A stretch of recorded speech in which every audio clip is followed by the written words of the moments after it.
निकुंज में। बहुत ध्यानपूर्वक बैठिएगा बंधुओं। जैसे वृंदावन में 5000 वर्ष पहले ठाकुर जी ने लीला की, वैसी लीला नित्य ठाकुर जी की श्री गोलोक धाम में चलती रहती, अब भी चल रही है। आज भी कोई ना कोई लीला ठाकुर जी कर रहे हैं, और वृंदावन में बैठकर के साधना करने वाले, मानसी करने वाले लोगों को उस लीला का अनुभव होता है। स्वामी श्री हरदास जी महाराज नेत्र बंद करके बैठते थे, उनको जो लीला दिखती थी वो लीला कहां की दिखती थी? वो गोलोक धाम की दिखती थी।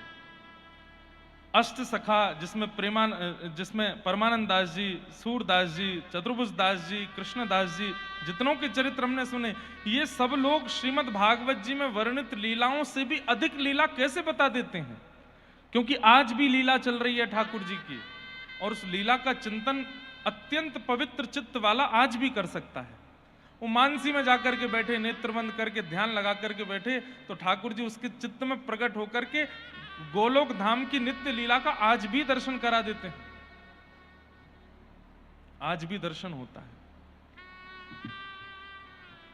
तो श्री गोलोक धाम की लीला चल रही है, और आज गोलोक धाम में श्री ठाकुर जी एक खंभ का टेक लगा करके बैठे हैं। तभी किशोरी जी आती हैं और आकर के श्याम सुंदर से पूछती हैं, हे श्याम सुंदर, क्या बात है? आपके मुखमंडल को देख करके ऐसा क्यों लगता है कि आप किसी चिंता में हैं, किसी गहन चिंतन में बैठे हैं? क्या सोच रहे हैं नाथ? क्या बात है? ठाकुर जी बोले, नहीं कुछ नहीं, बस ऐसे ही। श्री राधा रानी कहती है, नहीं बताइए ना, क्या बात है? किस चिंतन में बैठे हो आप? ठाकुर जी कहते हैं, प्रियाजू, कभी कभी वैसे मैं बहुत प्रसन्न रहता हूं, मुझे मेरी प्रसन्नता में कोई कमी नहीं आती, लेकिन कभी कभी मैं बहुत गहरे चिंतन में चला जाता हूं। क्यों? व्रज में मैंने जन्म लिया, ब्रजवासियों के बीच में मैं पला बड़ा, इतना प्रेम ब्रजवासियों ने मुझको दिया, और मैं परसों की बात कह के झूठ बोल करके व्रज से चला गया कि मैं परसों आ जाऊंगा।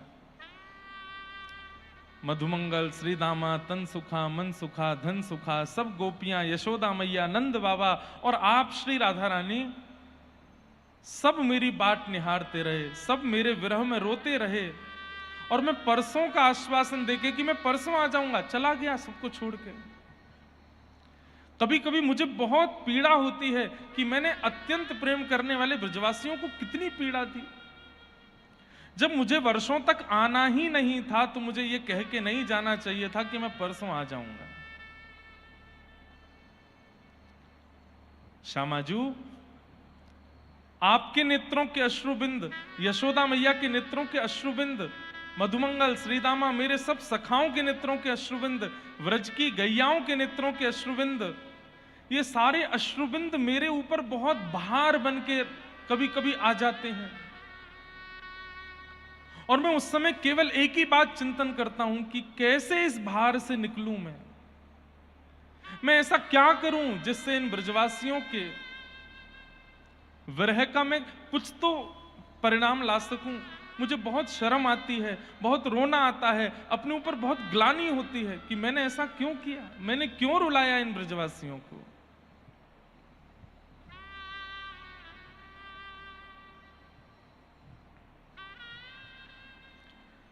हे उधो मत अइयो समझाने, हे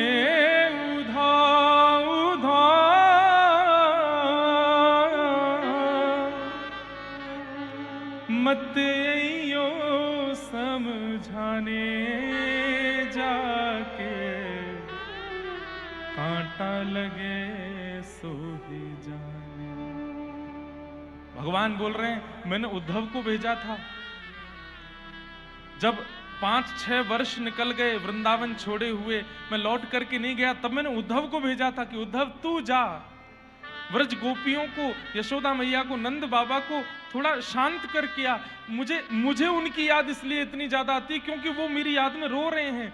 तू बृहस्पति का शिष्य है, तू बहुत विद्वान है, तू मेरा मित्र है ना, चल जा। मैं तो नहीं जाऊंगा, मैं अगर गया तो वापस नहीं आ पाऊंगा ब्रज से, तू चला जा। ब्रजवासियों को थोड़ा समझा के आ, वो रोया ना करे मेरी याद में। और तब उद्धव जी वृंदावन गए। वेदों की ऋचाएं, ज्ञान की चर्चा कर रहे हैं उद्धव जी महाराज गोपियों के बीच में। तब गोपियां उद्धव से कहती हैं, हे उद्धव मत यो समझाने, हे उद्धव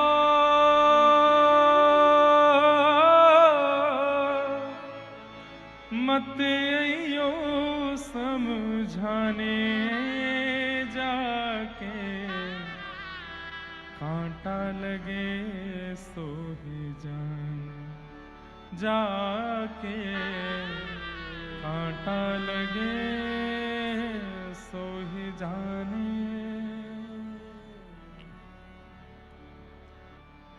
जाए बसे हैं दूर बिरज से, भेजते हैं संदेशा, हम गोपीत राह तकत हैं, रूप हो गया कैसा। अरे उद्धव, हमने प्रेम में क्या कमी छोड़ी थी? श्री कृष्ण को जो प्रिय लगे सब वही क्रिया की। कृष्ण तन कृष्ण मन कृष्ण ही हमारो धन, आठों याम उदों में कृष्ण सो ही काम है। पूरे व्रजमंडल ने 11 वर्ष 56 दिन अपने मन की कोई कार्य नहीं किए हैं, सब कृष्ण के मन से चले हैं। केवल अकेली यशोदा की बात नहीं है, पूरे व्रजमंडल की गोपियां वो वस्त्र भी वही पहनती हैं जो कृष्ण को प्रिय लगता है, वो केश भी वैसे काटती हैं जो कृष्ण को प्रिय लगे, वो दूध मक्खन दही भी इसलिए निकालती हैं कृष्णा के चोरी करे। जब खबर फैलती है ना कि आज उस गोपी के यहां ठाकुर जी ने चोरी की, तो अन्य गोपियां बड़ी ईर्ष्या करती हैं, हमारे मक्खन में स्वाद कम था क्या, यहां क्यों नहीं आए। अपनी गायों को अच्छा चारा पवाती हैं ताकि अच्छा दूध आवे, खूब बढ़िया दूध निकाल के मक्खन दही जमा के धरेंगी, ऐसी सुगंधी आवे कन्हैया कल हमारे घर आवे। ये उल्हाने तो सब बहाने हैं, मैया से जाके शिकायत करना और कृष्ण की बुरी बुरी बातें करना, ये सब तो उल्हाने हैं। हमारे पूज्य पिताजी कथा में गाते हैं, देखे बिन कान्हा जब मन नाही माना, इन आंखों से आज हमने ब्रह्म पहचाना। कृष्ण चरण कमलों में मन को लगाना, इन गोपियों का ताना ये उल्हाना तो बहाना है। अरे ये गोपियां उल्हाने लेकर के यशोदा मैया के पास कृष्ण को देखने के बहाने से जाती हैं। उद्धव, क्या कमी छोड़ी थी हमने प्रेम में? अगर इतना प्रेम किसी संसारी व्यक्ति को किया गया होता ना, प्राण न्योछावर करके चला जाता, लेकिन कभी व्रज छोड़ करके नहीं जाता। करोड़ों की संपत्ति मिल रही होती, लाखों की संपत्ति डूब रही होती, तो भी ब्रजवासियों को छोड़ के नहीं जाता। इतना प्रेम हमने कृष्ण को दिया और हमसे झूठ बोल के चले गए कि मैं परसों आ जाऊंगा, और बरसों बाद याद आई हमारी तो स्वयं नहीं आए, तुमको भेज दिया। आज हमें यह पता चल रहा है कि प्रेम कितनी गंदी वस्तु है, कितनी खराब वस्तु है, करनी ही नहीं चाहिए किसी से। क्योंकि प्रेम में तो हम लुट जाते हैं, सब कुछ दे देते हैं, लेकिन सामने वाला जाए बसे हैं दूर बिरज से, भेजते हैं संदेशा, हम गोपीत राह तकत हैं, रूप हो गया कैसा। कल जो द्रुपद गा रहे थे बता रहे थे ना, कथा में सुना कि जब उद्धव जी वृंदावन पहुंचे तो पूछते हैं नंद भवन कहाँ है, तो मधुमंगल श्रीदामा व्यंग में बोलते हैं नंद भवन जानो है तो है? बोले हाँ। जे नदी दिख रही है छोटी सी? बोले हाँ। या के पीछे बगल बगल चलो जा, जहां ते ये नदी प्रकट है रही है वही है नंद भवन। तो उद्धव जी बोले भवन से नदी प्रकट हो रही है? नदी तो कहीं पहाड़ से आती है, पर्वत से आती है, उसके स्रोत से आती है, भवन से नदी कैसे निकल सकती है? तो मधुमंगल कहता है तेरो मित्र है ना कन्हैया, वह गए भाई 5 साल है गए, और जब ते गयो तब ते लाखों ब्रजवासी, लाखों गैया, लाखों पशु पक्षी, लाखों ग्वाल बाल एक साथ एकजुट एक स्थान पर बैठ करके उसके विरह में रोते हैं, उनके आंसू ही ये नदी बन करके बह रहे हैं। सब नंद भवन के बाहर बैठ के रोते हैं और यशोदा मैया से कहते मैया तेरो लाला परसों के कह के गयो, आज भी नहीं आयो मैया, कब आवेगो? हमारे प्राण निकल रहे हैं मैया, लाला कब आवेगो? सब रोते हैं, उनके अश्रु बिंदु ही नदी बन के बह रहे हैं। उद्धव जी स्तब्ध हो गए कि इतनी व्याकुलता मैंने कभी सोची भी नहीं है कि आंखों के अश्रु नदी बन के बहने लगे। गोपियां कह रही हैं अरे उद्धव तेरे सखा कृष्ण को हम पर दया नहीं आई, मान लिया कि हम तो पराई हैं, लेकिन पथराई मैया की अखियां, दर्शन उसका पाने जाके कांटा लगे सो ही जान। अरे हमको देखने नहीं आ सकता, कम से कम उस माँ को देखने तो आ जाए जिसने चलना सिखाया, बोलना सिखाया, बैठना सिखाया, कपड़े पहनाना सिखाया। 24 घंटे पीछे पीछे डोलती रही, मेरे लाला को ये दूंगी, मेरे लाला को ये पहनाऊंगी, मेरे लाला को कोई श्रम नहीं है जाए, कम से कम उस मैया से मिलने तो आ जाए। हे उधो मत अइयो समझाने जाके कांटा लगे सो ही जाने।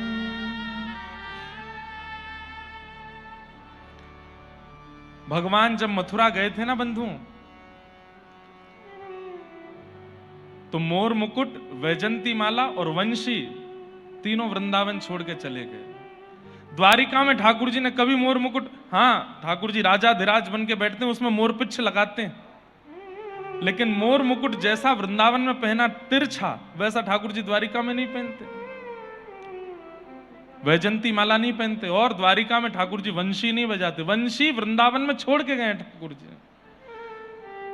गोपियां कह रही हैं उद्धव तू वापस मथुरा जाएगा ना, ये ले उसकी सामग्री है, लेके जाना अपने साथ, क्या पता ये सब देख के उसकी इच्छा हो जाए यहां आने की। मोर मुकुट वैजंती माला उसको दी जो जाए, कहियो असुवन जल सो यमुना खारी ना हो जाए,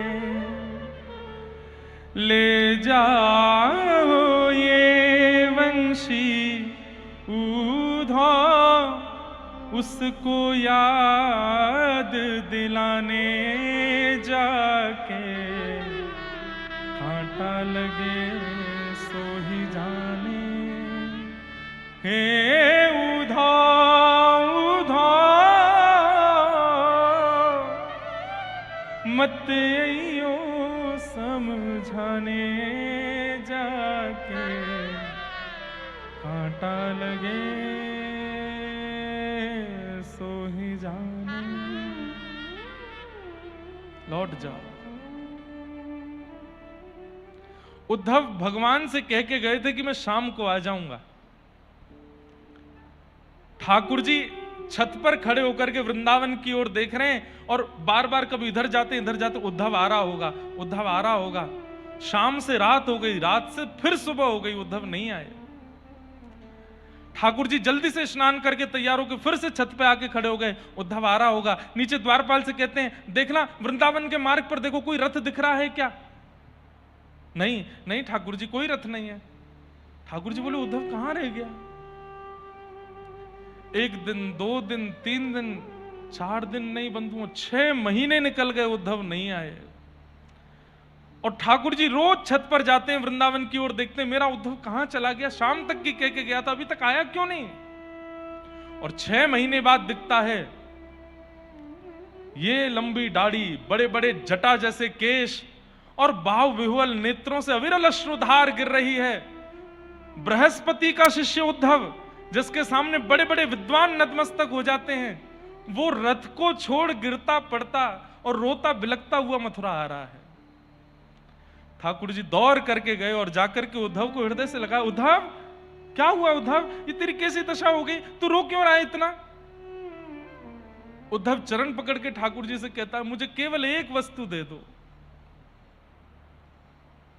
आप वापस वृंदावन चलो। ये द्वारिका का राज्य, मथुरा का राज्य, ये पूरे ब्रह्मांड को कोई और संभाल लेगा। नाथ आप ब्रजवासियों से दूर मत जाइए। यशोदा मैया, नंद बाबा, ब्रज की गोपियां, श्री राधा रानी, क्या बिगाड़ा उन सब ने आपका? कितना प्रेम दिया आपको, क्यों चले आए आप उनसे दूर? इस उद्धव की झोली भर दीजिए, मैं चला जाऊंगा द्वारिका, मैं आगे की लीला आप कहेंगे तो मैं सह लूंगा, आप वापस वृंदावन जाओ। नाथ आपके योग्य वृंदावन से उचित स्थान पूरी ब्रह्मांड में नहीं है, वैकुंठ छोड़ दीजिए, लक्ष्मी जी को मैं मना लूंगा, इस ब्रह्मांड का पालन कोई और कर लेगा, मैं ब्रह्मा शिव से बात कर लूंगा, हम एक नए विधाता की रचना कर देंगे, नए भगवान की रचना कर देंगे, आप वापस वृंदावन चले जाओ, मत रहिए यहां। ठाकुर जी उठा करके उद्धव को हृदय से लगाते हैं, उद्धव मुझे बता तो वहां किसने क्या कहा? और जैसे जैसे उद्धव बात बता रहे हैं यशोदा मैया की, नंद बाबा की, सब गोपियों की, ग्वाल बालों की, ठाकुर जी की स्थिति सह नहीं पा रहे ठाकुर जी, और इच्छा तो हो रही है मैं अभी दौड़ करके चला जाऊं वृंदावन और फिर कभी ना आऊं वहां से। लेकिन परमात्मा का आविर्भाव इस संसार में सबके लिए होता है, जगत कल्याण के लिए होता है, मैं पक्षधर कैसे बनूं? नहीं गए ठाकुर जी, और बल्कि रण छोड़ करके द्वारिका चले गए, और दूर चले गए व्रज से, और वहां जाकर के लीलाएं की, ब्याह आदि किए, महाभारत का युद्ध आदि करा करके लीला पूरी करके ठाकुर जी प्रस्थान कर गए। अब गोलोक धाम में श्री जी के साथ तो नित्य ठाकुर जी रहते हैं, आज ठाकुर जी वही चिंता कर रहे हैं कि हे किशोरी जी, मुझे बहुत चिंता होती है और मुझे ऐसा लगता है मेरे ऊपर बहुत बड़ा भार है ब्रजवासियों का, मेरे ऊपर इतना बड़ा ऋण है आपका, यशोदा मैया का, नंद बाबा का, ब्रजवासियों का, मैं उस ऋण से कैसे उऋण हूं? किशोरी जी बोली, ये सब कैसा चिंतन कर रहे हैं आप? इसकी आवश्यकता नहीं है। अरे वो लीला थी, पूरी हो गई, अब लीला विश्राम के बाद आप गोलोक धाम में है ना? बोले गोलोक धाम में सब ब्रजवासी आपके आसपास हैं। बोले ये बात नहीं, मुझे पृथ्वी पर जो ऋण मेरा रह गया है उसको मुझे चुकाना है। मैंने बहुत रुलाया ब्रजवासियों को, मुझे उसकी भरपाई करनी है।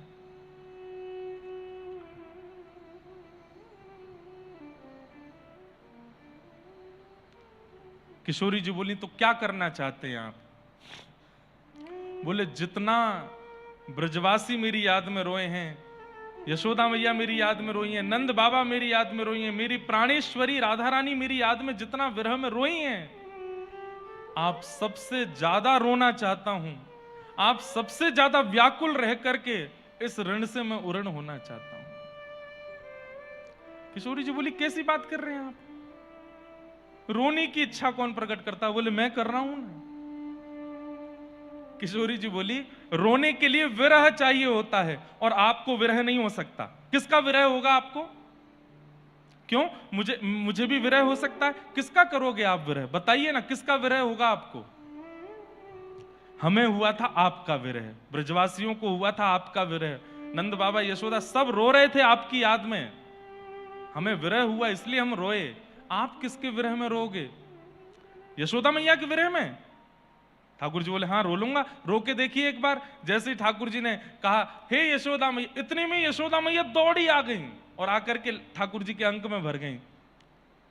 जब यशोदा मैया गई तो श्री जी बोली देख लिया श्याम सुंदर, आप यदि विरह करेंगे भी ना तो जिसका करेंगे उसको आना पड़ेगा आपके सामने, क्योंकि आप परमात्मा हो। ये प्रकृति आपको विरह का अधिकार नहीं दे सकती। आप मेरा विरह करेंगे मैं दौड़ी चली आऊंगी, आप मधुमंगल का विरह करोगे वो दौड़ा चला आएगा, आप किसी को पुकारोगे तो वो रुकी ही नहीं पाएगा। ये तो आप ही हो निष्ठुर, इतना बुलाने पर भी नहीं आए, किसका विरह सहोगे? ठाकुर जी बोले तो फिर मैं अपना ही विरह सहूंगा। हे श्री जी आप एक कृपा कर दीजिए। बोले क्या? देह मेरा होगा पर उस देह के अंदर मन आपका होगा। देह मेरा होगा पर उस देह के अंदर आत्मा आपकी होगी। बहुत ध्यान से सुनिएगा बंधुओं सब। शरीर मेरा होगा, कृष्ण का शरीर होगा, लेकिन उसके अंदर आत्मा श्री राधा रानी की होगी। और मैं श्याम वर्ण का बन के नहीं जाऊंगा। आप गौर अपना वर्ण भी मुझे दे दीजिए। मैं दो चीज की याचना कर रहा हूं आपसे। बोले क्या? एक तो अपना मन मुझे दे दीजिए और दूसरा अपना वर्ण, अपनी कांति मुझे दे दीजिए। देह मेरा रहेगा और मैं पृथ्वी पर जाता हूं। मैं अपने ही वियोग में रो करके देखना चाहता हूं क्या होता है। मेरी 3 इच्छाएं अधूरी रह गई हैं। कौन कौन सी 3 इच्छा? ध्यान से सुनिएगा। ठाकुर जी बोले पहली इच्छा, मैं देखना चाहता हूं। मुझे यह तो पता चल गया कि कृष्ण का प्रेम राधा के प्रति कैसा है, मैं अपना प्रेम जानता हूं, पर मैं अभी यह भी जानना चाहता हूं कि आपका प्रेम मेरे प्रति कैसा है। तो उसके लिए मुझे आप बनना पड़ेगा। इसलिए हे किशोरी जी अपना भाव मुझे दे दो। तन कृष्ण का होगा पर भाव राधा रानी का होगा। पहली इच्छा, मैं आपका प्रेम परखना चाहता हूं कि मेरे प्रति आपका प्रेम कैसा है। दूसरी बात, मैं अपनी रूप माधुरी का स्वयं आस्वादन करना चाहता हूं। मैंने देखा जब मैं गैया चराने निकलता तो गोपियों की स्थिति ऐसी हो जाती, ग्वाल बाल सब व्याकुल हो जाते। अरे गायों के थन से बिना हाथ लगाए दूध निकलने लग। ऐसा क्या है मेरे रूप में जो सब इतने मोहित हो जाते हैं? मैं स्वयं अनुभव करना चाहता हूं मेरे रूप दर्शन से क्या होता है। समझिएगा बंधुओं। और मेरी तीसरी इच्छा, इतना विरह व्याकुल होने के बाद में जब मैं किसी को मिलता हूं तो मेरे मिलने पर उसको क्या अनुभव होता है, यह भी मैं अनुभव करना चाहता हूं। पहली इच्छा, मैं आपके हृदय को परखना चाहता हूं कि आपका प्रेम मेरे प्रति कितना है। दूसरी इच्छा, मैं अपने रूप का आस्वादन करना चाहता हूं। और तीसरी इच्छा, मेरी प्राप्ति होने पर किस सुख की अनुभूति होती है, मैं उस सुख का अनुभव करना चाहता हूं। इसलिए हे किशोरी जी, तन मेरा, भाव और रंग आपका, ये 3 मिश्रण के साथ में पुनः अवतार लेने के लिए जा रहा हूं पृथ्वी पर। राधा कृष्ण मिलित अवतार होगा जहां तन कृष्ण का होगा और मन राधा का होगा। मैं देखना चाहता हूं कि मेरे विरह में व्याकुलता होती कैसी है। बंधुओं, इस भाव पर मैंने एक पद लिखा है, प्यारी मोहे अपनो ही कर लीजे, प्यारी मोहे अपनो ही कर, प्यारी मोहे अपनो ही कर लीजे। सब गाओ। प्यारी मोहे अपनो भाव ही दीजे, प्यारी मोहे अपनो भाव ठाकुर जी चरणों में बैठे हैं। बंधुओं, तो ठाकुर जी चरण पकड़ करके किशोरी जी से कह रहे हैं कि हे किशोरी जी, मैं जाऊंगा तो कृष्ण ही, पर मेरी आत्मा आपकी होगी, और मैं रो करके देखना चाहता हूं कि मेरी व्याकुलता होती कैसी है। ठाकुर जी, किशोरी जी व्यंग में हंसी और हंस करके क्या बोली पता है? सह नहीं पाओगे। क्यों?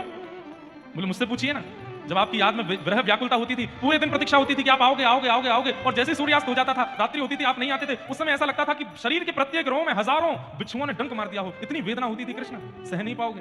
ठाकुर जी बोले मैं सब सहूंगा, मुझे सह करके देखना है कि मेरा विरह होता कैसा है, मेरी याद में तड़पन होती कैसी है, मुझे देखना है। प्यारी मोहे अपनो भाव ही दीजे, प्यारी मोहे अपनो हो भाव दे के मोहे कांति हु दीजे। भाव, कांति मतलब रंग। ठाकुर जी कह रहे हैं ये सांवला रंग नहीं चलेगा, गोरा ही बनाइए मुझे। क्यों? अगर मैं अपनी याद में रहूंगा और अपने ही अंग को देख लूंगा तो मेरा विरह दूर हो जाएगा, मुझे पता चल जाएगा कि मैं ही कृष्ण हूं। ये भूलना चाहता हूं कि मैं कृष्ण हूं। भाव दे के मोहे कांति हु दीजे, भाव हो अपनो सो कर दीजे। प्यारी मोहे अपनो भाव ही दीजे, प्यारी मोहे अपनो भाव, प्यारी मोहे अपनो भाव ही दीजे, प्यारी मोहे अपनो भाव। किशोरी जी मान नहीं रही हैं, कभी उठ के उधर चली जाती हैं, ठाकुर जी से पीछा छुड़ा के इधर चली जाती हैं, ठाकुर जी हर जगह पहुंच जाते हैं। मेरी बस एक बात मान लो, मुझे पृथ्वी पर जाने दो, आपके भाव में युक्त होकर जाने दो, मैं देखना चाहता हूं मैंने कितना विरह दिया सबको। किशोरी जी बार बार इधर उधर जा रहे हैं, लेकिन ठाकुर जी बार बार सामने आते हैं। आप मेरी प्रियतमा हो, अपने प्रियतम की बात नहीं मानोगे? ये कैसे इच्छा कर रहे हो प्रियतम? अरे अपनी कभी प्रियतमा चाहती है कि मेरा प्रियतम कष्ट में रहे?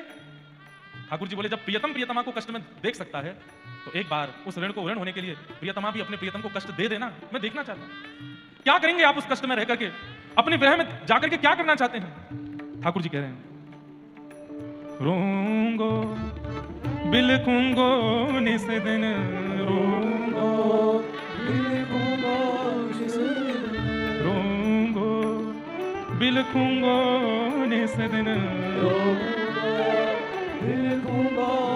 और श्री राधा कृष्ण रटूंगो, राधा कृष्ण रटूंगो, श्री राधा कृष्ण रटूंगो,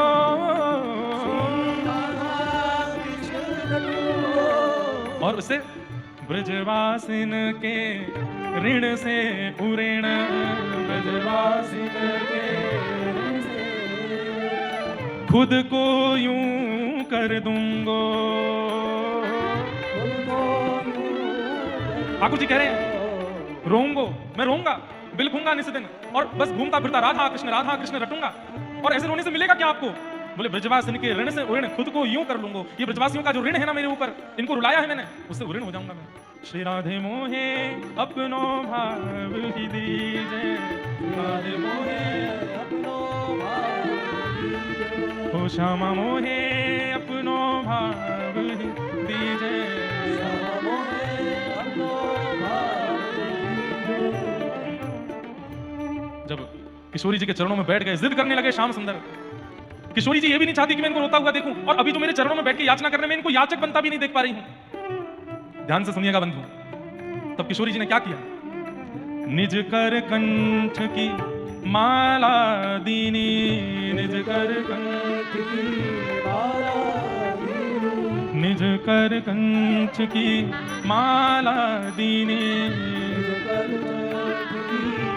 और जैसे ही माला पहनाई है, किशोरी जी ने अपने कंठ की माला उतार करके जैसे ही श्याम सुंदर के अंग पर पहनाई है, तुरंत कृष्ण भाव अंतर ध्यान हो गया और कृष्ण के चित्त में किशोरी जी का भाव प्रकट हो गया। भाव प्रकट कर दीनो, भाव प्रकट कर दीनो। और बंधुओं, जैसे ही ठाकुर जी को माला पहनाई, किशोरी जी का भाव चित्त में प्रकट हुआ। ठाकुर जी भूल गए कि मैं कृष्ण हूं। जैसे ही राधा भाव में प्रकट हुए, सामने देखा किशोरी जी हैं, इधर देखा कृष्ण कहां है, मेरे कृष्ण कहां है, मेरे प्रियतम कहां है, मेरे श्याम सुंदर कहां है। कभी दौड़ती हैं वन में, कृष्ण ही है पर राधा भाव में है। यमुना जी में कूद पड़ते हैं, किसी वन में जाते हैं, वृक्ष पर जाके ढूंढते हैं, मेरे कृष्ण कहां है, मेरे श्याम सुंदर कहां है। किशोरी जी संभाल रही हैं। मैं कह रही थी प्रियतम नहीं सह पाओगे, मेरे श्याम सुंदर देखिए आपने कहां चले गए, अभी तो यहीं बैठे थे। ठाकुर जी रो रहे हैं अपने विरह में। तभी किशोरी जी ने ठाकुर जी का अंग ठाकुर जी को दिखाया। अरे ये रहे कृष्ण। और जैसे ही अपने अंग की नील कांति देखी तो ठाकुर जी के नेत्रों के अश्रु सूख गए। श्यामा जी, ये आपने कहा क्यों? मेरो अंग मोकु दिखा दियो, वह तो नष्ट है क्यों? ऐसा मत करो, आपने भाव दिया है, अंग की कांति भी अपनी दीजिए मुझको, क्योंकि जब जब ये श्याम अंग मोकु दिखेगा वह नहीं कर पाऊंगा मैं। तब रोते हुए किशोरी जी हाथ कांप रहे हैं, इच्छा नहीं है, लेकिन क्या करूं, श्याम सुंदर इतनी जिद पर अड़े हैं। तब शीश उठाए दई जब चूनर,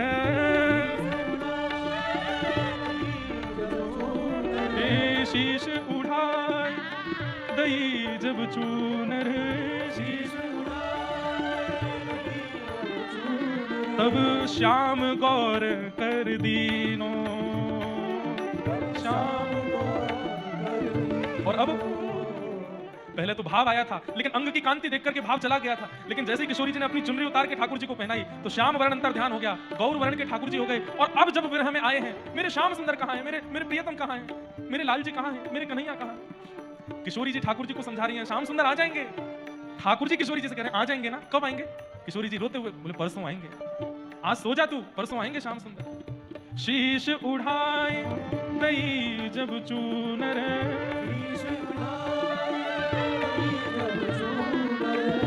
श्याम गौर कर दीनो, श्याम गौर कर दीनो। श्री राधे मोहे अपनो भाव दीजे, राधे मोहे श्री राधे मोहे अपनो भाव दीजे, रोऊंगो बिलखूंगो निस दिन, और राधे श्याम रटूंगो, ओ राधे श्याम। श्री राधे मोहे अपनो ही कर लीजो, श्री राधे मोहे अपनो ही कर लीजो, श्री राधे मोहे अपनो भाव दीजो, श्री राधे मोहे अपनो भाव।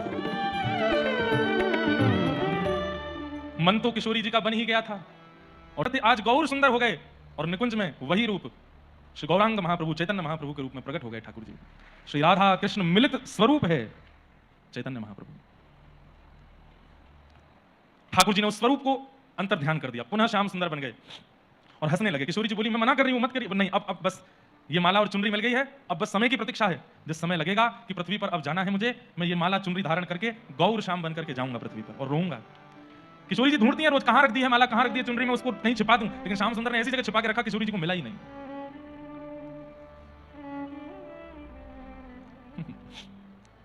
राधा कृष्ण प्राण मोरा, बंगला भाषा का कीर्तन, इतना प्यारा कीर्तन। एफ लो। कभी कभी मन होता है कि श्री पांडुरंग विठल भगवान ने पुरंदर दास को एक नियम दिया था। जब पुरंदर दास सब छोड़ करके पांडुरंग भगवान के चरणों में आए तो बोले कि नाथ, आप मेरी दुकान पर आकर के खड़े रहे और मैं आपको प्रतीक्षा करवाई, मुझे बहुत विरह होता है, मैंने ठाकुर जी को इतनी प्रतीक्षा, मुझे इसका दंड दीजिए। पांडुरंग भगवान बोले, कोई दंड नहीं है। बोले, नहीं हे विठल, मुझे दंड दीजिए। तो विठल भगवान ने एक दंड दिया था पुरंदर दास को। क्या? भारत में जितनी भाषाएं हैं सब भाषाओं में मेरा कीर्तन करो, यही मेरा दंड है तुमको। पुरंदर दास बोले, ये दंड है कि कृपा है मेरे ऊपर? ठाकुर जी बोले, मुझे अच्छा लगता है जब अलग अलग भाषाओं में अलग अलग रूप से मेरा कीर्तन होता है तो मुझे बहुत सुख मिलता है। नरोत्तम दास ठाकुर, जो कि श्री चैतन्य महाप्रभु की शिष्य प्रणाली में हुए, उनका एक बहुत सुंदर पद है, पूरा नहीं गाऊंगा, 2-3 पंक्ति गाता हूं, आपको समझ आएगा, ध्यान से सुनना। राधा कृष्ण प्राण मोरा युगल किशोर, राधा कृष्ण प्राण मोरा युगल किशोर, राधा कृष्ण प्राण मोरा युगल किशोर।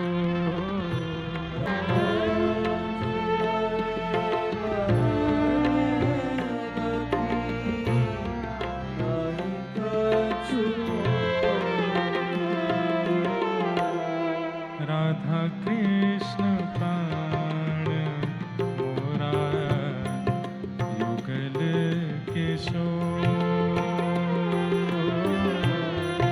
राधा कृष्ण प्राण मोरा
कृष्ण कृष्ण हरे हरे हरे राम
ठाकुर जी गौर हो गए, गोरे हो गए और श्री राधा भाव को चित्त में धारण कर लिया और बस अब प्रतीक्षा कर रहे हैं बंधुओं, रोने की प्रतीक्षा कर रहे हैं ठाकुर जी कि मैं पृथ्वी पर जाऊं और अपने ही विरह में रोना चाहता हूं, मैं देखना चाहता हूं मैंने ब्रजवासियों को कितना कष्ट दिया।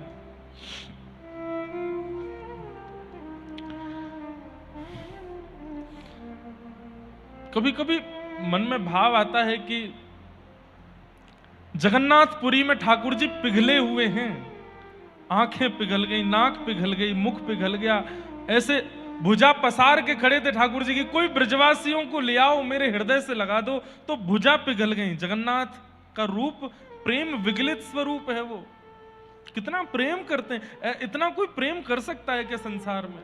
कोई नहीं। इसलिए सूरदास जी कहते हैं बिन गोपाल को नहीं अपनो जासों कीरत रही हैं। अरे संसार के लोगों से प्रेम करके अपना समय व्यर्थ कर रहे हैं हम, संसार के लोगों में अपना इन्वेस्टमेंट करके अपना समय भी बर्बाद कर रहे हैं, अपने भावों को भी नष्ट कर रहे हैं, और फिर सामने से जब हृदय तोड़ दिया जाता है तो बिखर और जाते हैं, फिर वो प्रेम करने लायक रह नहीं पाते। हम करिए ही मत ना उनसे, उनसे करो जो कभी हृदय तोड़ते नहीं, और वो केवल श्याम सुंदर है। ब्रजवासियों का हृदय तोड़ा नहीं था ठाकुर जी, मजबूरी में गए हैं ब्रज से। अगर ठाकुर जी केवल ब्रज में रह गए होते ना तो कलिकाल जितना भयानक आज है 2000 साल पहले इतना भयानक हो चुका होता। क्यों?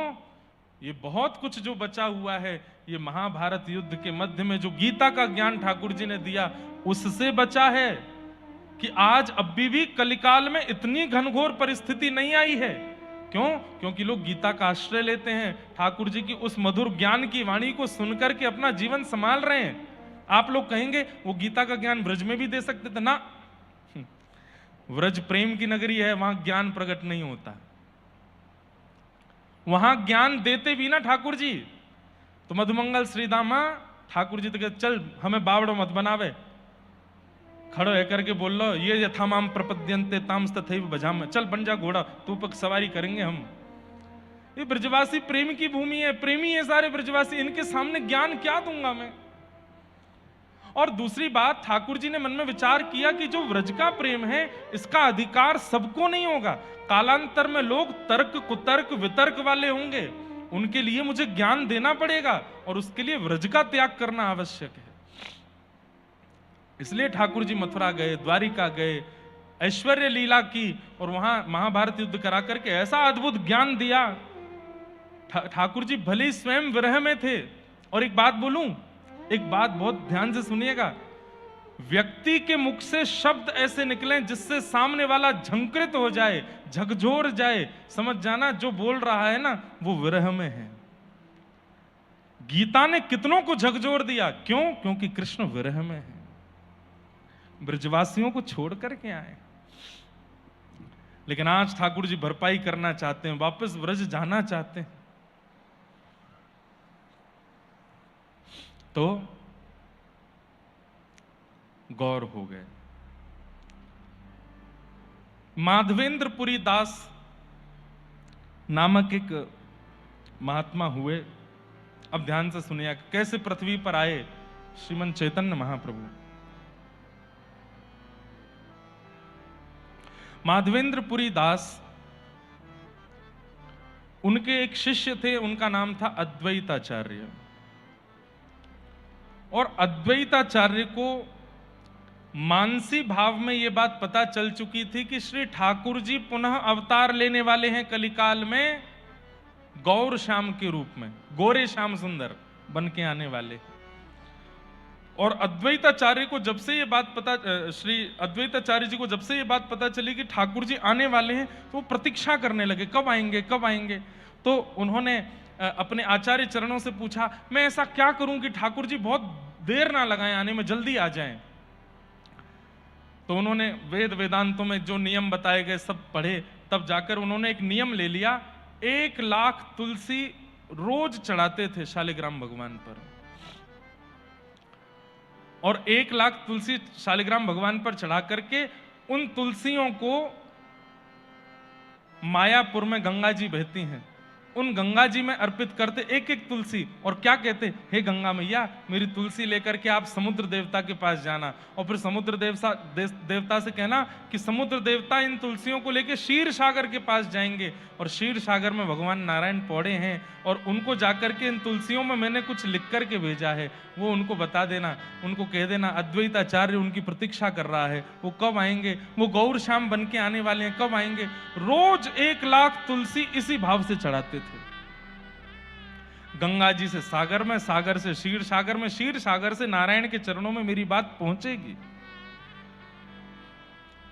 कहते हैं कि अद्वैताचार्य कभी कभी इतने विरह व्याकुल होते थे कि वेदना में जब चिल्लाते थे कि हे श्याम सुंदर कब आएंगे आप, और रोने लगते थे, बिलखने लगते थे, तो गोलोक धाम में प्रिया प्रियतम जिस सिंहासन पर बैठे होते थे वो सिंहासन हिलने लगता था।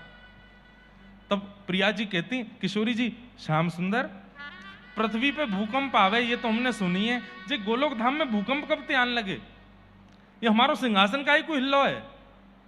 तब ठाकुर जी हंस के बोलते, मेरो एक परम भक्त अद्वैताचार्य पुकार रहा है, वाकू पतो चल गई है कि मैं गौर श्याम बन के आवे वारो हूं, तो बस प्रतीक्षा कर रहा है कि कब आओगे कब आओगे कब आओगे। तीव्र वेदना से पुकार रहे हैं। सोचिए बंधुओं, इससे क्या पता चली, जब व्यक्ति विरह व्याकुल होकर के कृष्ण कृष्ण कृष्ण गाता है ना, वो भले ही कितना भी नाम जप करे, कितनी भी तीव्र आवाज में ठाकुर जी को बुलावे, लेकिन जब अश्रुओं के साथ पुकारता है ना, तो गोलोक धाम में भूकंप आता है। ठाकुर जी सोचते हैं कौन बुला रहा है, और ये पुकार जब अश्रुओं के साथ होती है तो ही ठाकुर जी को पता चलता है। सूखे नेत्रों से पुकार पर ठाकुर जी को पता नहीं चलता। हमारे यहां तो ऐसा नियम बताया गया कि प्रेमी भक्तों को सूखे नेत्रों से ठाकुर जी को देखना ही नहीं चाहिए, गीले नेत्रों। इसलिए जगन्नाथपुरी जब आप जाओगे ना, तो वहां के जितने भी पंडा पुजारी हैं वो मंदिर में घुसने से पहले यहां कपूर लगा देते हैं। क्यों? बोले इतने निष्ठुर जीव हो कि तुम्हारी आंखें सजल तो होंगी नहीं ठाकुर जी को देख के, तो कपूर ही लगा जाओ ताकि गीले हो जाए नेत्र, तो देखना ठाकुर जी को। यहाँ ऐसे कपूर लगा देते हैं जगन्नाथपुरी में। और भी कई भाव हैं उसके, ठाकुर जी की आरती का प्रसाद कपूर होता है तो उसको प्रसाद रूप में लगाते हैं। पर मैंने ये भाव लगाया इसका कि ये इसलिए कपूर लगाते हैं कि हम आप सबके नेत्र सजल तो होते नहीं जगन्नाथ जी को देख के, तो इसलिए पुजारी जी लगाते हैं चलो आर्टिफिशियल आंसू ही लेके जाओ, लेकिन गीले नेत्रों से तो जाओ भीतर, सूखे नेत्रों से मत जाओ।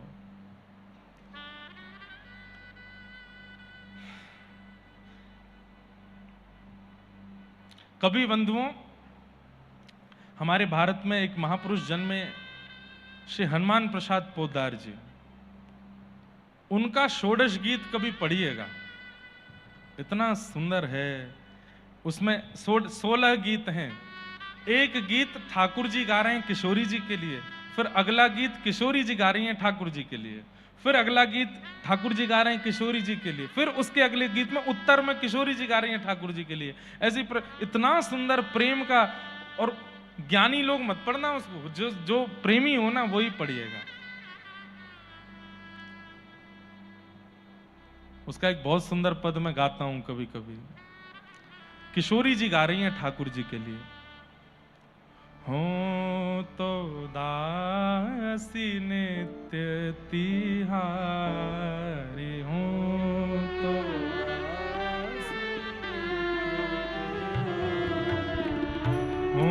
तो दासी नित्य तिहारी,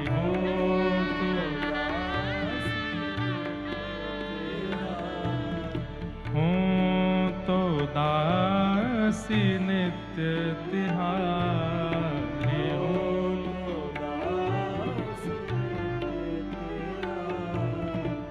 प्राणनाथ जीवन धन मेरे, प्राणनाथ, प्राणनाथ जीवन धन मेरे,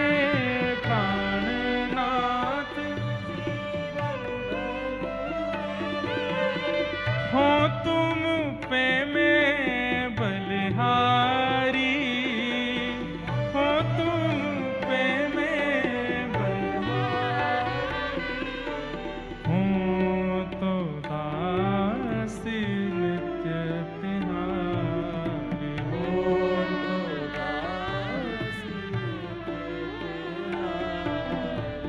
प्रेम पता चलेगा आपको कि प्रेम कहते किसको। षोडश गीत पढ़िए, पर अभी नहीं। जो बहुत समय नाम जप कर चुके हों, जो बहुत कथाएं सुन चुके हों, जो कृष्ण नाम सुनते ही विरह में चले जाते हों, ठाकुर जी की मधुर लीला सुनते ही व्याकुल हो जाते हों, वही पढ़िएगा। अभी विरह व्याकुलता चित्त में नहीं आई है तो षोडश गीत मत उठाइएगा, नहीं तो आपको संशय और हो जाएगा ठाकुर जी पे।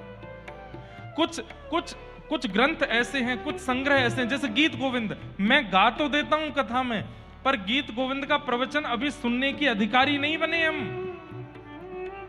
जब रो रो करके सूज जाए ना नेत्र ठाकुर जी की याद में, तब गीत गोविंद का प्रवचन सुनाऊंगा। उसके बिना वो सुनने में संशय होगा ठाकुर जी पर, हम लोग शक करने लगेंगे ये कैसे हो सकता है।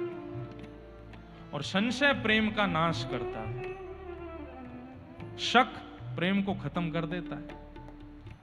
संशय नहीं होना चाहिए प्रेम में, इसलिए पहले संशय ना हो ऐसा बन जाइए, उसके लिए खूब नाम जप करो, तो तब सुनाएंगे। मैं वैसे गाता हूं, ये है भी YouTube पर सब जगह पर, बहुत अच्छा पद है। और फिर इसका अगला पद, अब यहां किशोरी जी दीनता कर रही है कि मैं तो आपकी दासी हूं, प्राणनाथ जीवन धन मेरे हो तुम पे मैं बलिहारी।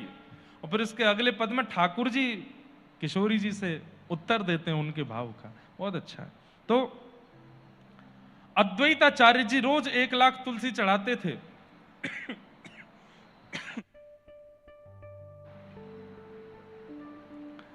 और वो 1 लाख तुलसियां गंगा जी से होते हुए समुद्र में जाती, समुद्र से क्षीर सागर में जाती, क्षीर सागर से गोलोक धाम ठाकुर जी पर संदेश पहुंचता है। ठाकुर जी कहते, हे श्री जी अब समय दूर नहीं है, बस मैं प्रतीक्षा कर रहा हूं, मुझे योग्य माता पिता कहीं मिल जाएं और मैं गौर श्याम बनकर के पृथ्वी पर जाऊं। और तभी गौड़ देश बंगाल में एक सुंदर नगर है, उसका नाम है मायापुर। महाराज जी हमारे कभी कभी दत्त धाम के सब लोगों को लेकर भ्रमण पर निकलते हैं। मेरी प्रार्थना है एक बार मायापुर जरूर जाएं और मायापुर में भी नदी के इस तरफ तो थोड़ा आधुनिक है, नदी के उस तरफ जो चैतन्य महाप्रभु की मूल जन्मस्थली है, दत्त धाम जैसा ही है बिल्कुल। मैं गया नहीं हूं, मैंने चित्रों में देखा, मुझे मेरी कथा है अगले वर्ष संभवतः वहां। इतना अद्भुत है स्थान। तो मायापुर में एक जगन्नाथ मिश्र नाम के ब्राह्मण रहते थे। उनकी पत्नी का नाम सची माता। कहते हैं शास्त्र ग्रंथों में ऐसा कहा गया है कि कलयुग में नंद बाबा और यशोदा मैया ही जगन्नाथ मिश्र और सच्ची मैया के रूप में प्रकट हुए। आपके एक पुत्र हुए जिनका नाम था विश्वरूप। ये बलराम जी के अवतार थे। कालांतर में ये घर छोड़ करके चले गए। बाद में जब नित्यानंद महाप्रभु, 2 अवतार लिए बलराम जी ने कलयुग में। वैसे हमारे आचार्य जो हैं श्री रामानुजाचार्य जी, वे भी श्री बलराम जी ही प्रकट हुए हैं, शेषनाग ही प्रकट हुए, लेकिन आप विश्वरूप के रूप में प्रकट हुए। लेकिन विश्वरूप जी ज्ञानी होकर के एक समय आने पर अपना गृह त्याग करके चले गए। जगन्नाथ मिश्र जी सच्ची माता अकेले हो गए। तब उन्होंने याचना की कि एक संतान और हो। लेकिन बंधुओं 8 बार सच्ची मैया गर्भवती हुई पर गर्भ टिका नहीं। और आप इतनी व्याकुल हो गई इस बात से, मैंने कौन सा अपराध कर दिया, मुझसे कौन सा ऐसा पाप हो गया है जिसके कारण बालक टिकता नहीं मेरे गर्भ में। और बंधुओं भगवान ना करे ऐसा किसी मां के साथ हो, पर ऐसी माताएं बहुत घबराहट में आ जाती हैं। उनको बस बार बार यही चिंता लगी रहती है कि ये अपराध ना हो जाए, मुझसे यहां गलती ना हो जाए, मेरा बालक क्यों नहीं रुकता है। 8 बालक नहीं रुके।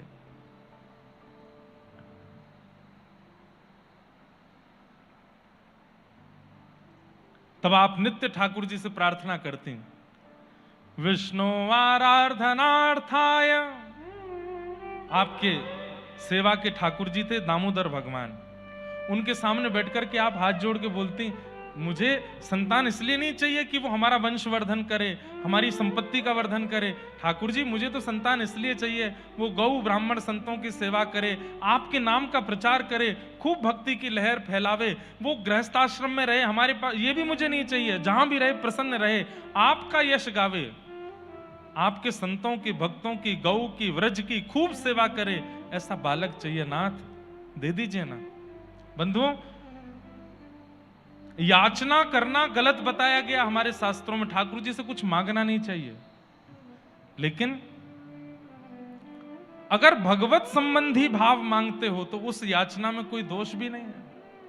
और ठाकुर जी से कह रहे हैं नासिक में हमारा घर बन जाए, अब ये कह रहे हैं हमारा घर बन जाए, तो ये याचना संसारी है। लेकिन ठाकुर जी से कह रहे हैं जय जय, अभी आप छोटे से घर में रहते हो, आपका छोटा सा स्थान है, सेवा पूजा अच्छे से हो नहीं पाती, नासिक में बढ़िया सा एक घर बन जाए आपके लिए, आपकी बढ़िया सी एक, उसमें आप विराजो, मुख्य तो आप ही रहोगे, हम तो आपके किराए पर रह लेंगे। ठाकुर जी की प्रमुखता के लिए यदि कुछ वस्तु मांगी जाए तो उस वस्तु को मांगने में कोई दोष नहीं। पर हां कहीं हम लोग बड़े चंड चतुर हैं, बढ़िया है महाराज जी ने कह दिया अब तो कुछ भी मांग सकते हैं, ठाकुर जी का नाम लेके जो मन चाहे मांगो। लेकिन याद रखना ठाकुर जी के नाम से मांगा तो उस पर अधिकार पूरा ठाकुर जी का ही होना चाहिए। ये नहीं कि ठाकुर जी के नाम से मांग लाए अब राज अपना कर रहे ना। अगर कहा है कि नाथ घर आपका बने तो वो घर उन्हीं का ही होगा।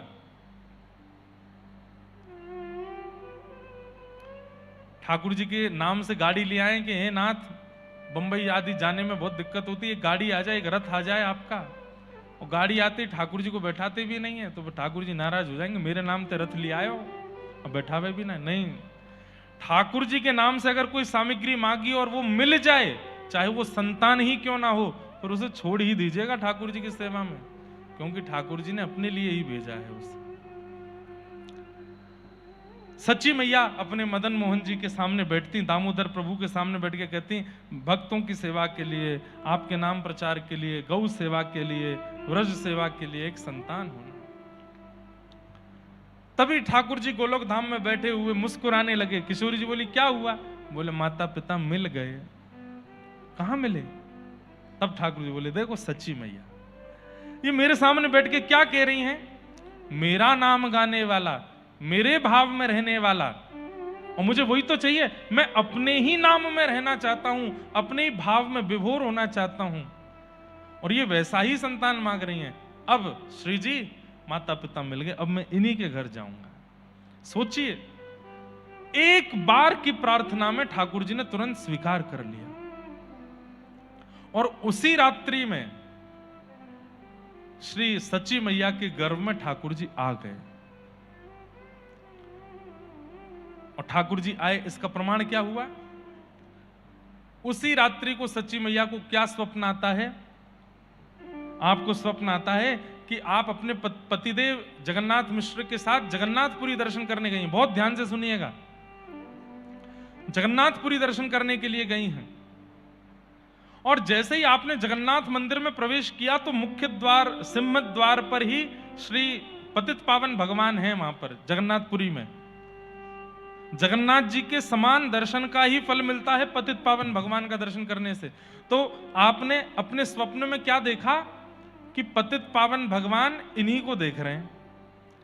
तो आप एक बार तो डर गई, बोले मुझे क्यों देख रहे हैं, और देख रहे हैं इतना ही नहीं, मंद मंद मुस्कुरा रहे हैं। सच्ची मैया ने जगन्नाथ मिश्र स्वप्न में देख रही हैं, स्वप्न में कहा, देखना ये पतित पावन भगवान मेरी ओर देख रहे हैं। तब जगन्नाथ मिश्र जी बोले, नहीं नहीं तुम्हारी ओर नहीं देख रहे, स्वप्न चल रहा है। तब आप और भीतर गईं, सीढ़ियां चढ़ करके ऊपर पहुंची तो जगन्नाथ मंदिर में, मुख्य मंदिर के चारों तरफ बहुत सारे मंदिर हैं। आप जैसी परिक्रमा लगाने लगी स्वप्न में, तो क्या देखती हैं? हर मंदिर का ठाकुर द्वार पर खड़ा है, और द्वार पर खड़े होकर सच्ची मैया को देख करके हंस रहे हैं। सब हंस करके उनको प्रणाम कर रहे हैं। सच्ची मैया डर के मारे जगन्नाथ मिश्र के पीछे छिप गई। ये सारे देवता मुझे प्रणाम, देखो नरसिंह भगवान खड़े, ये देखो वराह भगवान खड़े, ये विमला माता, एक जो 64 योगिनी उनमें से एक वहां पर भी हैं, विमला माता, विमला माता खड़ी, और सब देख करके हंस रहे हैं और प्रणाम कर रहे हैं। आप बड़ी डर रही हैं, ये सब मुझे प्रणाम क्यों कर रहे हैं, ये सब मुझे देख क्यों रहे हैं? क्योंकि सब जानते हैं कि गर्भ में ठाकुर जी हैं। मैया तू बड़ी बड़े भागी है, तेरे गर्भ में साक्षात प्रभु पधारे हैं। सब जगह दर्शन करती हुई जैसे ही आप जगन्नाथ मंदिर में प्रवेश करती हैं, तो फिर वही बलराम जी देख के हंस रहे हैं, सुभद्रा जी देख के हंस रही हैं, और जगन्नाथ जी भी देख करके खूब किलकिल करके हंस रहे हैं। लेकिन तभी आपको क्या अनुभव होता है कि श्री जगन्नाथ प्रभु, ध्यान से सुनिएगा, आप जब जगन्नाथ प्रभु को देखने लगी अपने स्वप्न में, तभी आपने क्या देखा कि श्री जगन्नाथ प्रभु धीरे धीरे धीरे धीरे छोटे होते चले गए। आपके जो ऐसे हाथ हैं, उन भुजाओं में उंगलियां प्रकट हो गई, नीचे पैर प्रकट हो गए, जो गोल गोल मुखार बिंद वो छोटे से बालक के जैसा हो गया, छोटा सा अंग हो गया, और छोटा बालक जैसे घुटमुन चलता है, ऐसे घुटमुन जगन्नाथ प्रभु अपने ब्रह्म वेदी से उतर करके और मंदिर से बाहर निकले निकले आ रहे हैं। सच्ची मैया थोड़ी घबरा रही हैं, ये क्या हो रहा है? बार बार जगन्नाथ मिश्र अपने पति को कह रही, ये जगन्नाथ जी मेरी तरफ क्यों आ रहे हैं? अरे तू बेमतलब में डर रही है, कुछ नहीं हो रहा। और इतने में ही वो बालक रूप धारण करके श्री जगन्नाथ जी आए और सच्ची मैया की गोद में चढ़ गए, और ये देखते ही आपके नेत्र खुल गए, आप पसीना पसीना हो गई। आपने पूरा स्वप्न अपने पतिदेव को बताया, बोले मैंने आज स्वप्न में ये सब देखा। समझ में आई बात? संभवतः एक दिन की कथा और है, तो श्री चैतन्य महाप्रभु का विलय हम नहीं सुन पाएंगे, श्री चैतन्य महाप्रभु की अंतिम लीला हम नहीं सुन पाएंगे। बहुत बड़ी लीला है, कल भी हम आधे तक ही पहुंचेंगे, आधा भी नहीं हो पाएगा कल। लेकिन मैं पहले ही बता दूं, चैतन्य महाप्रभु लीन कैसे हुए। एक दिन विरह व्याकुल में जगन्नाथपुरी में बैठे थे और अचानक से उठ करके दौड़ने लगे, दौड़ करके सिंह द्वार पर गए हैं, सिंह द्वार से ऊपर चढ़ गए, परिक्रमा लगाई जगन्नाथ मंदिर की और सीधे जगन्नाथ मंदिर में प्रवेश किया। और प्रवेश, आपके सारे भक्त पीछे दौड़ रहे थे आपको संभालने के लिए, आपको पकड़ने के लिए। मंदिर के पुजारी, मंदिर के बड़े बड़े लोग सब आपको रोकने का प्रयास करते हैं, लेकिन आप तीव्र गति से दौड़ करके जाते हैं। गरुड़ स्तंभ के पीछे से दौड़ करके एक दौड़ी पार करके, दूसरी दौड़ी पार करके, तीसरी दौड़ी पार करके जैसे ही मुख्य गर्भगृह में प्रवेश करते हैं, मुख्य गर्भगृह के दोनों कपाट बंद हो जाते हैं और जब सब आते हैं तब तक कपाट बंद मिलते हैं और खोल करके देखते हैं तो श्री चैतन्य महाप्रभु विलीन हो चुके थे, जगन्नाथ प्रभु में लीन हो जाते हैं। इसका मतलब क्या है? श्री जगन्नाथ जी ही सच्ची मैया के गर्भ से चैतन्य महाप्रभु के रूप में प्रकट हुए। अद्भुत लीला है।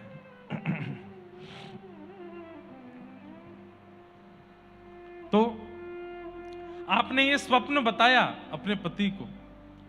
जगन्नाथ मिश्र बोले, देवी तुम पूरे दिन रात इतना भजन पूजन करती रहती हो तो स्वप्न में भी तुमको भगवान हंसते हुए ही दिखते हैं, इसमें कौन सी बड़ी बात है, छोड़ो।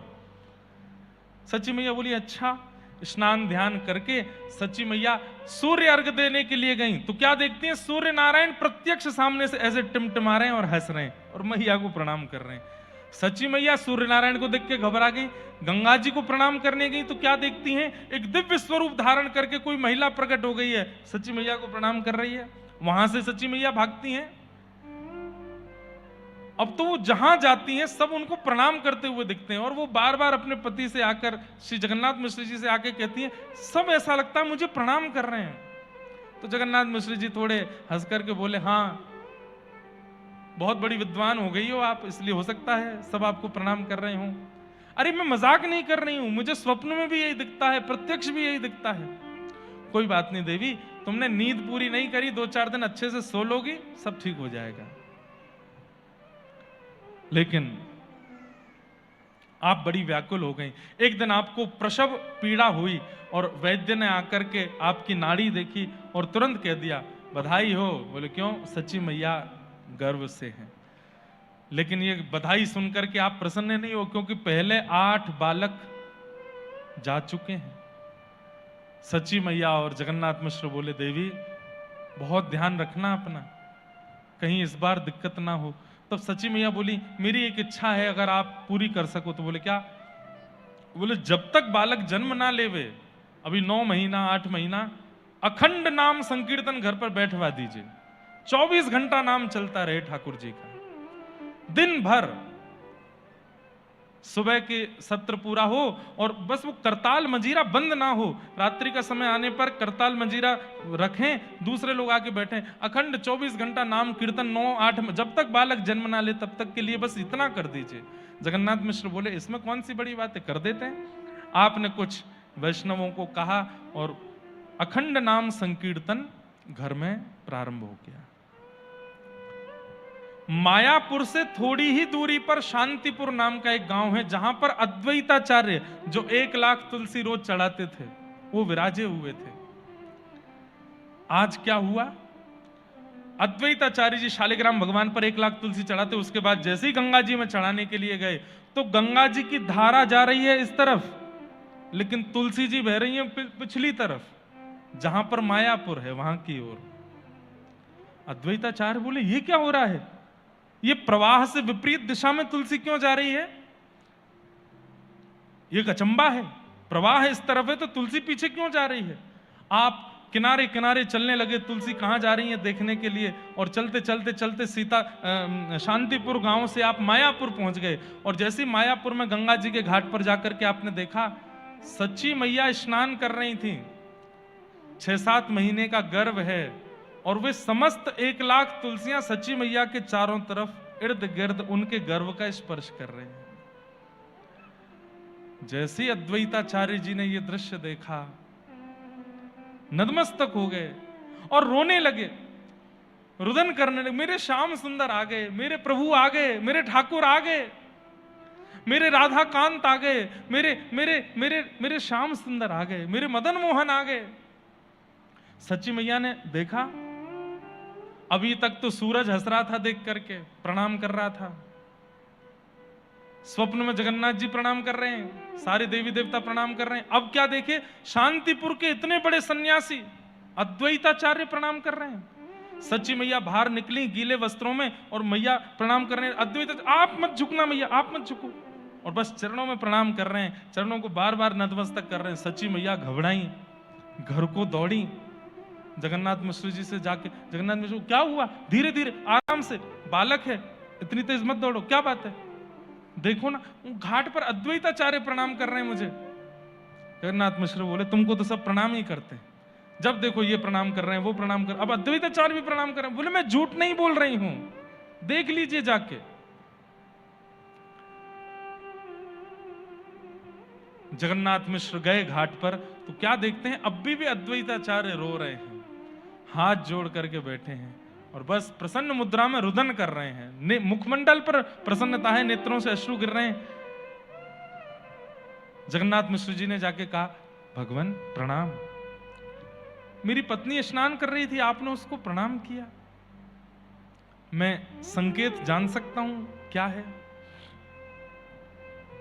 अद्वैताचार्य के नेत्र लाल हैं, अश्रु गिर रहे हैं, प्रणाम करने लगे जगन्नाथ मिश्र को। बोले भगवान ऐसे मत कीजिए, हम बहुत संकोच में आ जाएंगे, हमें बताइए ना आप ये सब कर क्यों रहे हैं? तब अद्वैताचार्य कहते हैं, जो सुख त्रेता में दशरथ जी और कौशल्या को हुआ, जो सुख द्वापर में नंद यशोदा को हुआ, वो सुख कलिकाल में आप और आपकी पत्नी को होने वाला है। बस इतना ही संकेत समझ लीजिए, इससे ज्यादा मैं कुछ नहीं कहूंगा। अखंड कीर्तन चल रहा है घर पर, बस प्रतीक्षा कीजिए, बहुत जल्दी शुभ घड़ी आएगी और मधुर संकेत प्राप्त होगा। बंधुओं, चाहे वो भगवान हो, चाहे भगवान के कोई भक्त हो, हमने एक चीज अनुभव की है, पिता के सुधरे होने से बालक पर कम प्रभाव पड़ता है, पर मां का जैसा व्यवहार गुण होता है उसका बहुत बड़ा प्रभाव बालक पर होता है। माताएं इन बातों से प्रसन्न नहीं होती हैं। माताओं को ये लगता है कि हाँ, घूम फिर के सब हम ही करें, इन भाइयों को कुछ करना ही नहीं है, हम सुधरें, हम व्रत करें, हम नियम में रहें, हम घूंघट में रहें, हम घर के अंदर रहें, हम ये नहीं कर सकते, हम वो नहीं कर सकते। सारे नियम कानून हमारे लिए ही तो बनाए हैं, इन लोगों को तो कुछ करना नहीं है। लेकिन आपको मैं बहुत स्पष्टता से एक बात कह दूं, जिम्मेवारियां उसी को दी जाती हैं जो जिम्मेवारी संभालने की सामर्थ्य रखते हैं। ताली बजा दो एक बार।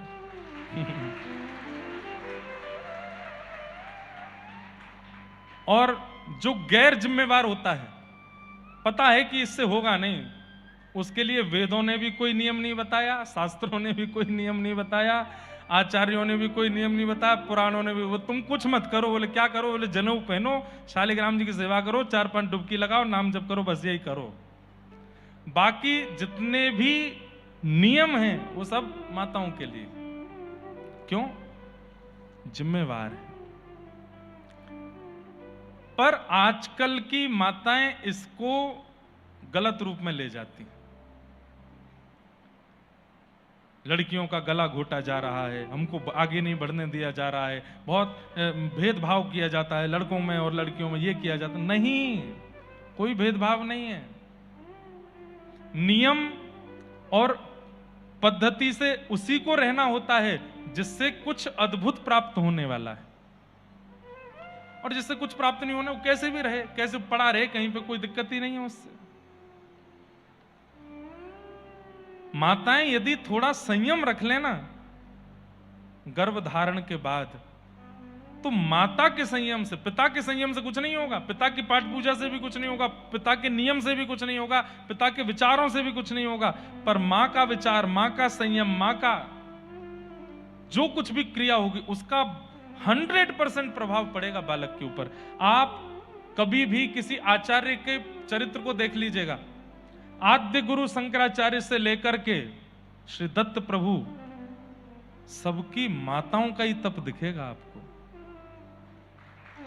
सबकी माओं ने ही तप किया है। पिता के तप से कोई बालक श्रेष्ठ बना कभी सुनने में ही नहीं आया, पर माओं का तप भगवान को जन्म देता है या भगवान के अद्भुत भक्त को जन्म देता है, मां का तप। आजकल मां तप करती नहीं, वो तप हो नहीं पा रहा है उनसे। थोड़ा प्रयास कर लें और थोड़ा विचार कर लें मेरा संयम यदि भारत का भविष्य बदल सकता है तो क्यों ना कर लूं। 9 महीने का जो प्रसव काल होता है ना, उस प्रसव काल में सदगुरु की आज्ञा से, आचार्यों की आज्ञा से, ग्रंथों की आज्ञा से यदि वो मां रहने लगे तो बालक को जन्म के बाद नहीं पढ़ाना पड़ेगा, ना सिखाना पड़ेगा, ना कुछ करना पड़ेगा। वो 9 महीने के मां के आचरण से ही बालक का निर्माण हो जाएगा। इसलिए मां को चाहिए थोड़ा सह ले। 2 महीना, 4 महीना, 8 महीना, 9 महीने निकल गए, 10वां महीना प्रारंभ हो गया, लेकिन प्रसव पीड़ा हुई ही नहीं सच्ची मैया को। आपने कहा कोई बात नहीं, 1 महीना और प्रतीक्षा कर। जब 11वां महीना शुरू हुआ तब तो आप व्याकुल ही हो गई। आप अपने पतिदेव से, जगन्नाथ मिश्र जी से बोली, मुझे बहुत डर लग रहा है, मुझे बहुत व्याकुलता हो रही। बोले क्यों? पिछले 8 बालक गर्भ से जा चुके हैं, टिके नहीं थे। अब ये बालक जैसे तैसे 9वां बालक आया है और अभी 11वां महीना प्रारंभ हो गया, ना मुझे कोई पीड़ा है, ना कोई प्रसव की गतिविधि है। ऐसा लगता है कि बस पेट में कुछ है, बाकी कोई गतिविधि कभी अनुभव नहीं होती। किसी वैद्य को बुलाइए ना, किसी ज्योतिषी को बुलाइए, मेरा हाथ दिखवाइए, कुछ तो पता करवाइए कि क्या है, कुछ होगा भी कि नहीं। सच्ची मैया के पिताजी, उनका नाम था नीलांबर मिश्र, वो बहुत बड़े ज्योतिषाचार्य थे। आपने उन्हीं को बुलवाया। दीनहीन से मुख से आए, क्यों? क्योंकि वो अपनी बेटी का हाथ जानते थे कि इसके हाथ में एक पुत्र के बाद ये काक बंध्या है। काक बंध्या कहते हैं जिनके एक ही बालक होता है।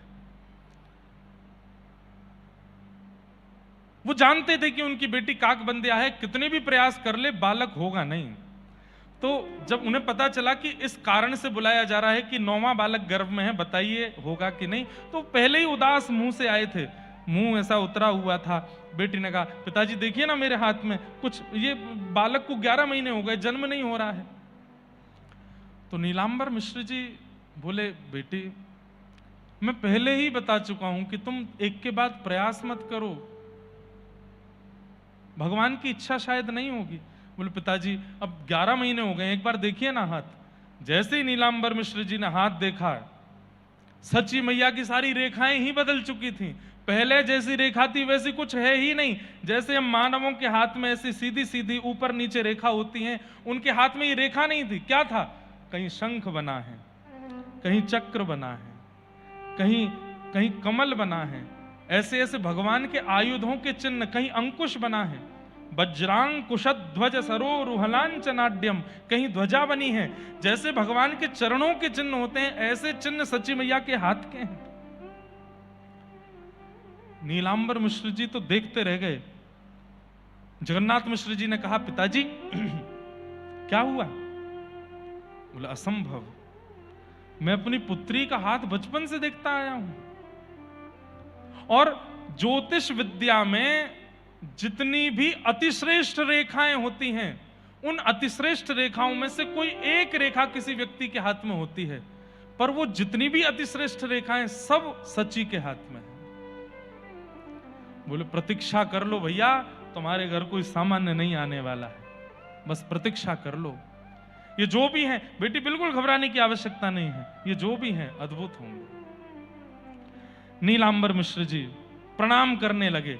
सच्ची मैया जगन्नाथ जी को देखी, बोले अब पिताजी भी प्रणाम कर रहे हैं, सूर्य चंद्रमा सब प्रणाम कर रहे हैं, अद्वैताचार्य प्रणाम कर रहे हैं, नदी प्रणाम कर रही है, पर्वत प्रणाम कर रहे हैं, जगन्नाथ जी स्वप्न में प्रणाम कर रहे हैं, और मेरे जन्मदाता पिता भी मुझको प्रणाम कर रहे हैं। क्या हो रहा है? क्योंकि बंधुओं, कहीं ना कहीं सबके चित्त में ये भाव प्रकट हो रहा है कि इनको प्रणाम कर लिया जाए। क्यों ये नहीं पता, पर हम जानते हैं, क्योंकि गर्भ में ठाकुर जी, हृदय में ठाकुर जी। प्रणाम किया। 13वां महीना प्रारंभ हुआ और महीना आ गया फागुन का, होली। 10वीं निकली, एकादशी निकली, द्वादशी निकली, त्रयोदशी निकली, चतुर्दशी निकली, और जैसे ही पूर्णिमा का दिन आया, फाल्गुन की पूर्णिमा, उस दिन चंद्र ग्रहण लगना था। सुबह से वो तो अखंड नाम कीर्तन चल ही रहा था। आज पूर्णिमा पर ग्रहण लगना है तो आसपास के जितने भी क्षेत्रों में संत महापुरुष थे सब मायापुर आ गए। क्यों? ग्रहण काल में नदी के तट पर बैठ करके जप करने का फल अद्भुत होता है। पुरुषण के समान फल मिलता है। अश्वमेध यज्ञ आदि जन क्या क्या ऐसा बताते हैं कि ग्रहण काल में जप कर लिया जाए तो उसका फल अटूट होता है। सब लोग मायापुर आ गए। अब देखो भगवान को आना है तो अपने आप ही योजना बन गई है। सारे संत महापुरुष ऋषि सब दूर दूर से चल करके मायापुर आ गए। गंगा जी के तट पर आकर के सबने अपने अपने आसन लगा लिए।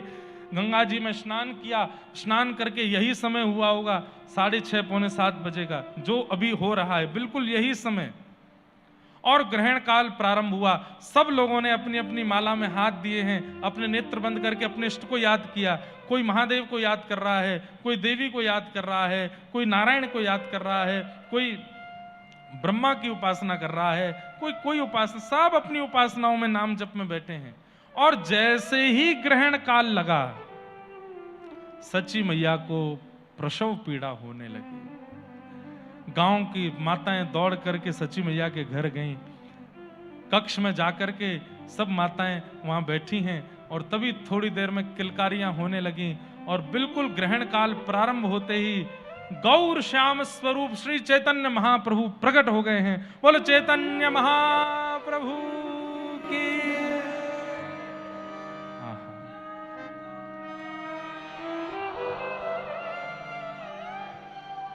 हरि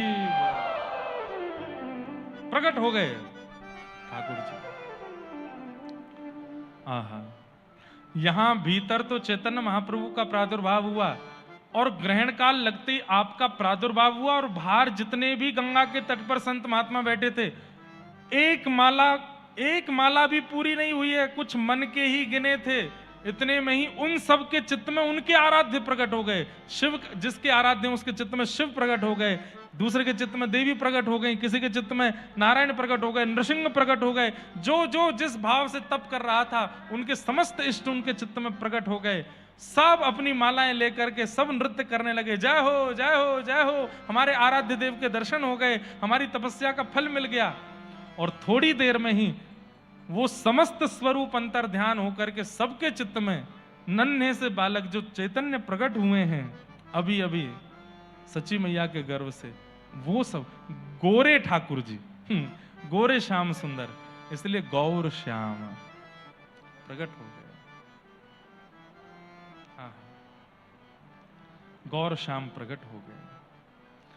इतना सुंदर वर्णन करते हैं आचार्य चरण कि श्री चैतन्य महाप्रभु ग्रहण काल में क्यों जन्मे।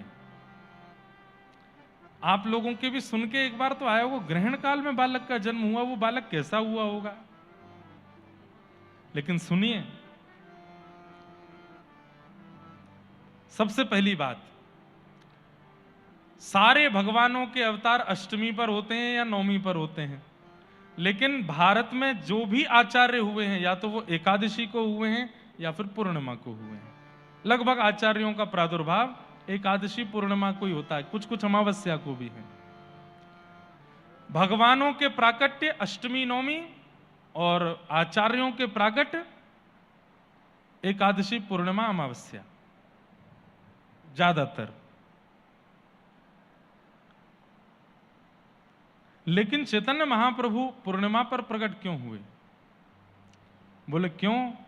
क्योंकि पूर्णिमा पर रास विहार हुआ था और आप राधा भाव से प्रकट हुए हैं, किशोरी जी के भाव से प्रकट हुए हैं। मन किशोरी जी का है, अंग कांति किशोरी जी की है, और तो और चैतन्य महाप्रभु की तो गुरु भी किशोरी जी हैं। इसलिए आप पूर्णिमा पर प्रकट हुए, किशोरी जी के भाव से प्रकट हुए।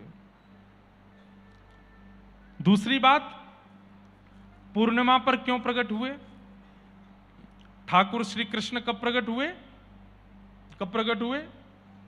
जन्माष्टमी, अष्टमी को। किशोरी जी कब प्रकट हुई? राधाष्टमी, अष्टमी को।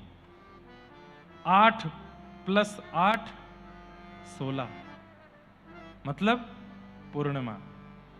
यानी कि ये संकेत हो रहा है कि ये अकेले श्याम सुंदर नहीं है, तन श्याम सुंदर का है, मन किशोरी जी का है। इसलिए अष्टमी अष्टमी पूर्ण करके पूर्णिमा को आए, पूर्णिमा को प्रकट हुए।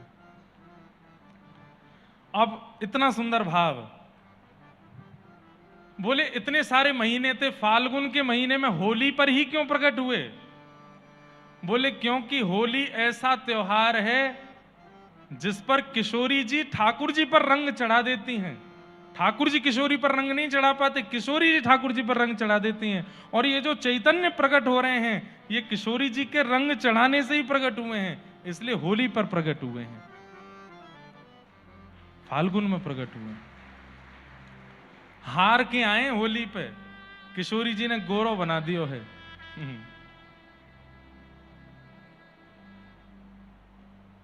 कारे को लाल बना दीजो, कारे को लाल बना दीजो, कारे को। समझ रहे हैं ना, ब्रज भाषा का भाव है। श्याम सुंदर काले हैं, किशोरी जी सब सखियों से कह रही हैं, अरे ये नंद भवन को लाला आयो है। बोले कैसो रंग लगा में किशोरी जी? बोले कारो कारो है, या को लाल बनाए के भेजो।